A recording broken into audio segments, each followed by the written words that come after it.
The kingdom of Britain lay in chaos.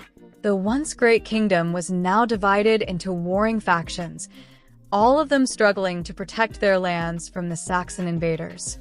The people, weary from years of conflict, looked for a leader to unite them under a single banner. In a small village, a young Arthur was raised in secret by Merlin, the wise and powerful magician, after the death of his father, Uther Pendragon. The true identity of Arthur was unknown to all, and he grew up as a humble foster son in the care of the noble Sir Ector. The time was drawing near for the kingdom to find its true king. One cold winter's day, Merlin took Arthur to a great, mist-covered field in the heart of the kingdom, where the magical stone awaited. There, embedded deep into the rock, was Excalibur, the legendary sword said to grant its wielder unimaginable power. Merlin whispered the ancient words of prophecy that foretold the return of a true king who would wield the sword. Arthur, uncertain but curious, stepped forward. As if the sword recognized his very soul, he pulled Excalibur from the stone with ease. The crowd gathered to witness this miraculous event, and the people cheered, recognizing Arthur as the true heir to the throne. This moment marked the beginning of his legendary reign.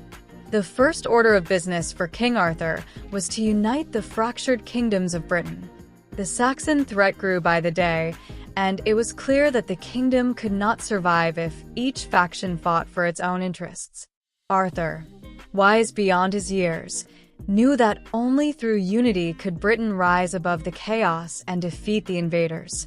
Arthur called for the formation of a council, a group of knights who would sit at a round table, where no one knight would hold more power than another. This was a bold and revolutionary idea, as the kingdoms had long been ruled by kings with absolute power, but Arthur understood that true strength came from collaboration. With the help of Merlin, Arthur invited the bravest and most noble warriors from all over the land. Among them were Sir Lancelot, the greatest of all knights, Sir Gawain, a mighty warrior with unmatched loyalty, Sir Percival, the knight with the purest heart, and many others, each of whom swore fealty to the king. Together, they formed the legendary Knights of the Round Table. Though the Round Table represented a new age of peace and unity, it would not be enough to fend off the Saxons. Arthur knew that the time for diplomacy was over. It was now time to fight. The Saxons, led by their fierce King Vortigern, had amassed a mighty army. The final battle would take place at Camlin, a historic field where the fate of Britain would be decided. Arthur's knights, equipped with swords, shields, and the blessings of the gods, rode forth with courage and determination. The battle was fierce, with sword clashing against sword and shields breaking under the weight of relentless strikes. King Arthur fought valiantly, Excalibur flashing with every swing, and his knights held the line against the enemy. Sir Lancelot, in particular, proved to be an unyielding force on the battlefield, cutting through the Saxon ranks. But as the battle raged on, Arthur realized that he needed something more, a divine blessing, to defeat the invaders once and for all. In the midst of the fighting, Merlin appeared to Arthur, urging him to seek out the Holy Grail, a sacred relic that could bring protection and healing to the land.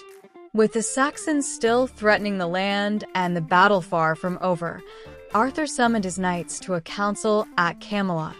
The Holy Grail, he explained, was the key to saving Britain.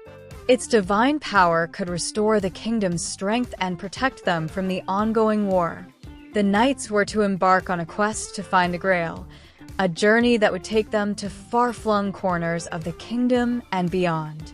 Sir Percival, the most virtuous of the knights, was chosen as the leader of the quest. He was a knight whose heart was as pure as gold, and it was believed that only a knight with such a soul could withstand the trials of the Grail. Sir Lancelot, Sir Gawain, and other knights of the Round Table joined him on this perilous mission. As they journeyed, They encountered mystical creatures, treacherous forests, and perilous challenges.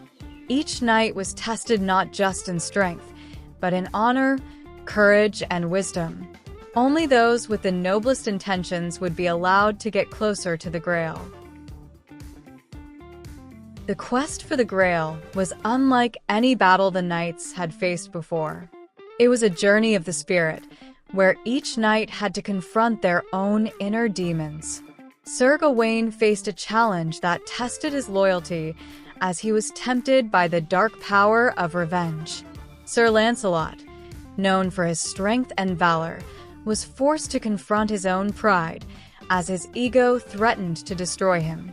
But it was Sir Percival, with his unwavering faith and purity of heart, who drew closer to the Grail. As he entered a hidden temple, he found himself in a chamber glowing with holy light where the Grail awaited. But the Grail would not be easily obtained. It demanded that he prove himself worthy. Percival had to answer the Grail's riddle, a question about the true nature of power and leadership. Only by demonstrating humility and selflessness did Percival gain the Grail's blessing. However, he did not take the Grail for himself. He understood that it was not meant to be hoarded, but shared with his king and his people. Sir Percival, holding the Holy Grail, returned to Camelot to present it to King Arthur. The Knights of the Round Table awaited eagerly, knowing that the Grail's power could change the course of the war. Arthur, however, did not take the Grail for himself. Instead, he held a great feast where all the knights gathered in celebration of the Grail's return. Arthur understood that the Grail was not just a weapon, it was a symbol of unity. Its power lay in its ability to heal not just the land, but the hearts and minds of the people. The Grail's return marked a new beginning for Britain, one where the people worked together for the common good, where personal glory was secondary to the welfare of the realm.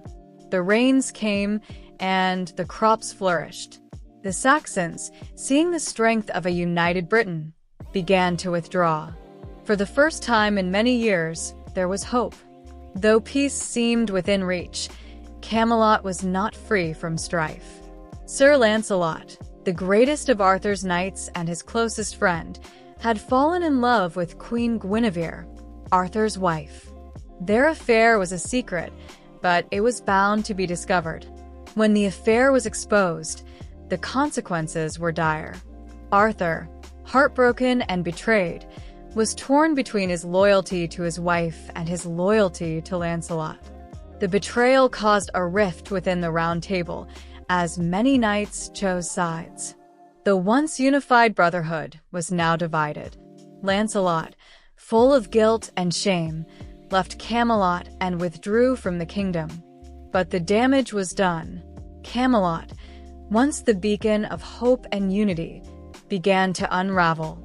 With the betrayal of Lancelot, Camelot began to crumble. The Saxons, sensing weakness, launched a final assault on the kingdom. Arthur, despite his personal grief, fought with all his might to defend his people. His knights rallied behind him, but the damage to the unity of the Round Table was too great. The final battle at Camlan was brutal. Arthur faced not only the Saxons, but the internal strife that had torn his kingdom apart. The battle was fierce, and many knights fell. Arthur, though wounded, fought on valiantly. But as the battle drew to a close, Arthur knew that his time had come. He had led his people to greatness, but the kingdom was now on the brink of collapse.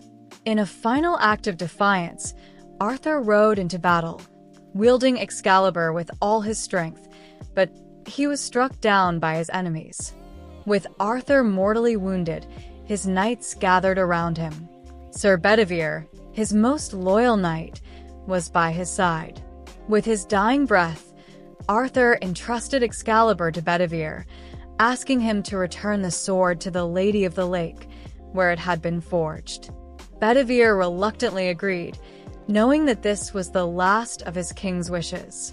As Bedivere cast Excalibur into the lake, a great mist rose from the water, and the Lady of the Lake appeared to claim the sword. Arthur's body was taken by mystical forces to the island of Avalon, where it was said that he would rest until the time came for Britain to need him again. Though Arthur's death marked the end of his reign, his legend lived on. The ideals of the Round Table, the courage, unity, and wisdom that Arthur had fostered, became the foundation of British identity. The knights who survived scattered, but they too carried on Arthur's legacy, continuing to fight for justice and honor in his name. The kingdom, though divided after Arthur's death, remembered the vision he had shared, a kingdom united for the greater good. And so, the legend of King Arthur endured, inspiring future generations. His story became a beacon of hope, a tale of a king who rose from humble beginnings to unite a kingdom, seek wisdom, and protect his people. It is said that one day, when Britain is in its greatest time of need, King Arthur will return to lead his people once more.